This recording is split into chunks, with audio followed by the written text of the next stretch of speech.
तुमको यही सब करना था, शादी क्यों की है मुझसे? लड़ाई की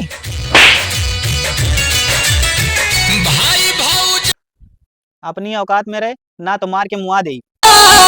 नाता ऐसन जुड़ी जाला रे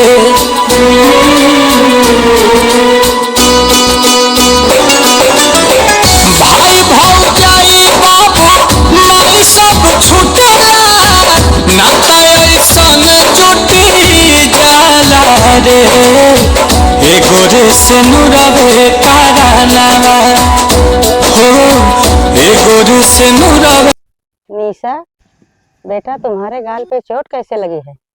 कुछ नहीं मम्मी, ऐसे ही चोट लग गई। हर छोटी जाला रे एगो रे से नुरवे